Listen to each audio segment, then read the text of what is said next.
My name is Amina. I am 24 years old. A few months ago, I got married to a kind man named Ali. After the wedding, I left my parents' house and moved into my husband's home. It was my new home, but it did not feel like home yet. Ali's house was bigger than my parents' house. It was quiet and very clean. Everything was in its place. I felt small when I walked inside. My heart was beating fast. That day, I met my mother-in-law for the first time. She stood near the door and looked at me carefully. Her face was serious. She did not smile. She wore simple clothes and spoke in a low, firm voice. "Come inside," she said. I greeted her politely and lowered my head. I tried to smile, but my hands were shaking. I was afraid to make a mistake. I did not know what to say or how to act. During dinner, she watched me closely. When I ate, when I spoke, even when I sat, I felt her eyes on me.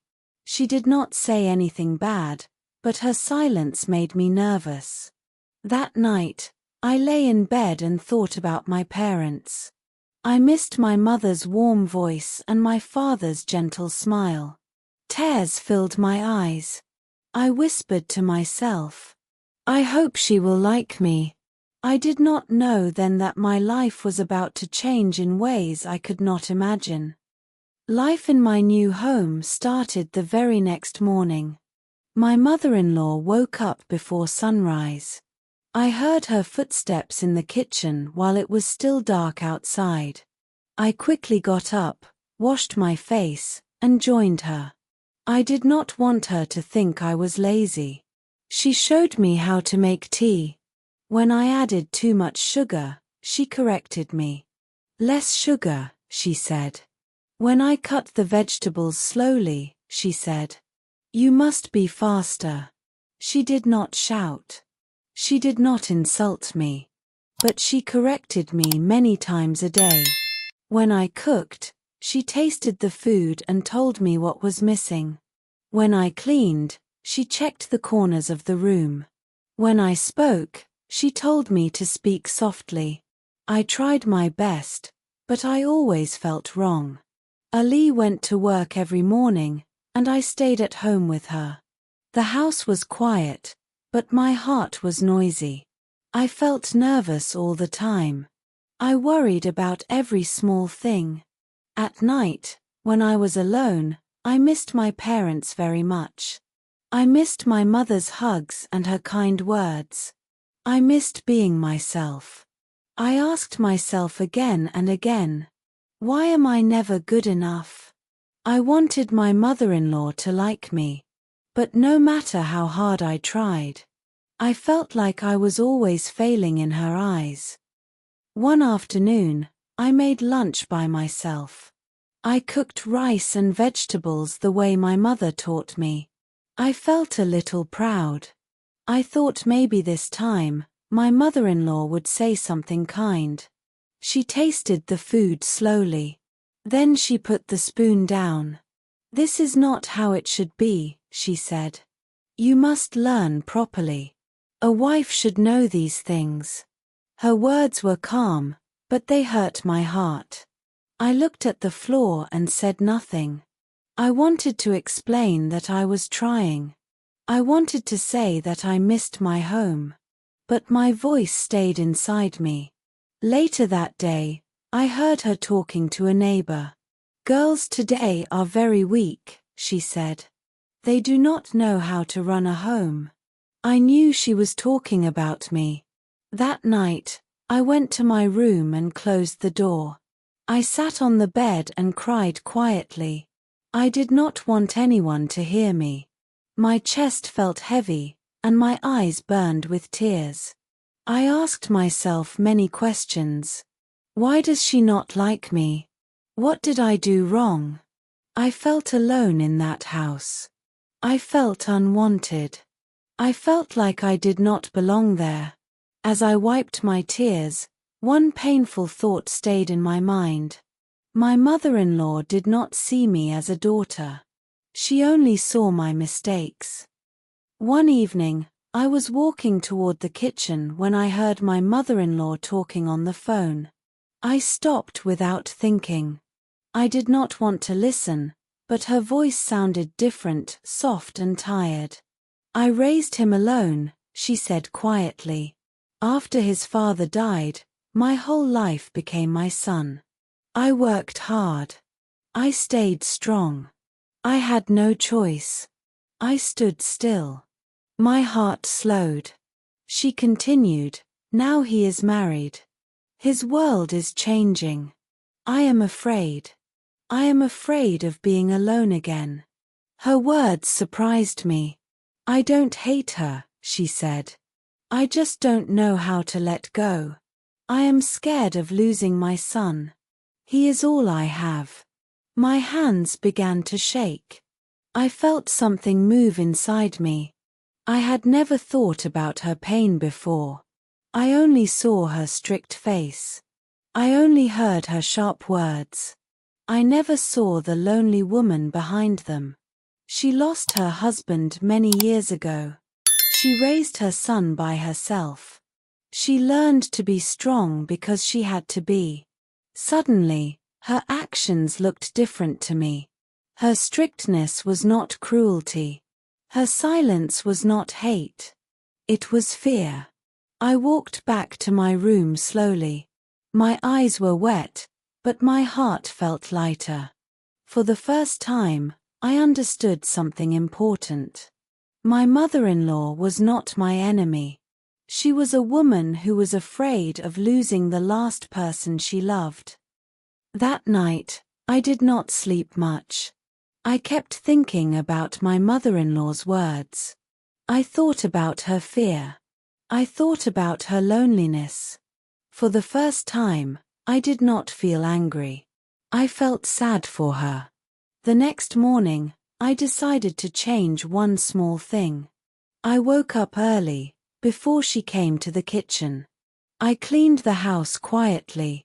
I made tea the way she liked it, with less sugar. When she entered the kitchen, she looked surprised. "You woke up early," she said. "Yes," I replied softly. "I wanted to help." She did not say anything, but she sat down and drank the tea. I stood near her, waiting for correction. But she said nothing. That day, when she corrected me, I did not feel angry. I listened. I nodded. I did not argue. When she spoke, I looked at her face.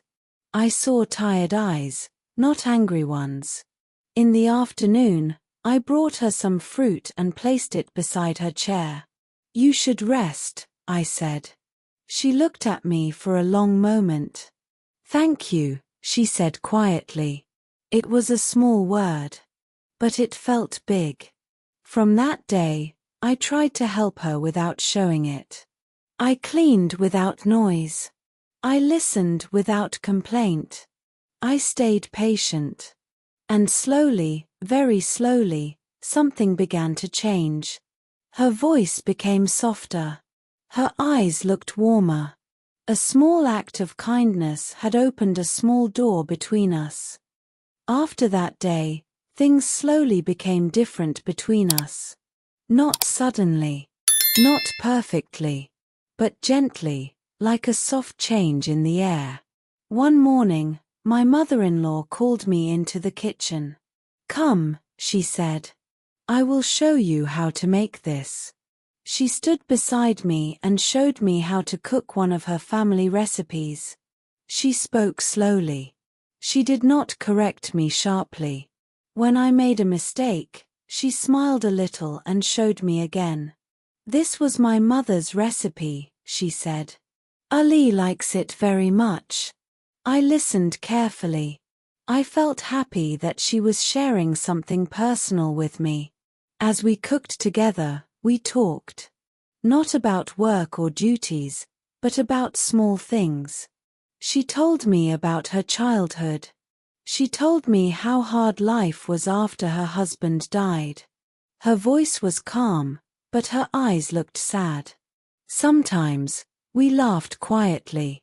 It was not loud laughter, but it felt warm. In the afternoons, we sat together and drank tea. We did not speak much, but the silence was no longer heavy. It felt peaceful. I stopped feeling afraid of her. She stopped watching me all the time. Slowly, trust grew between us.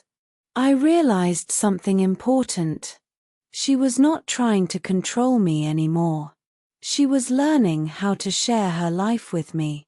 And I was learning how to see her not just as my mother-in-law, but as a woman who needed love too.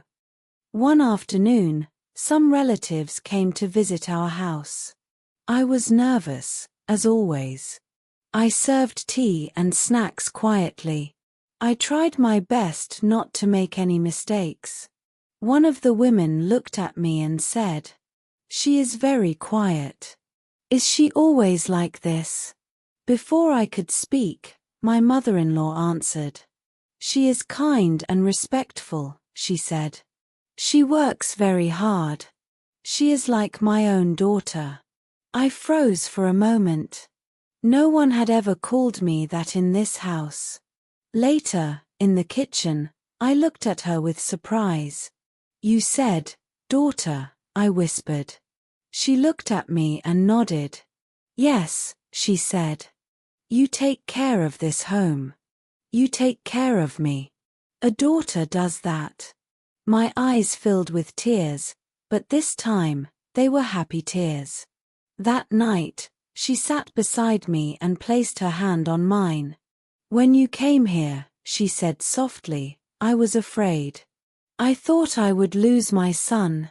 But now I see. I gained a daughter." In that moment, my heart felt full. I was no longer scared. I was no longer alone.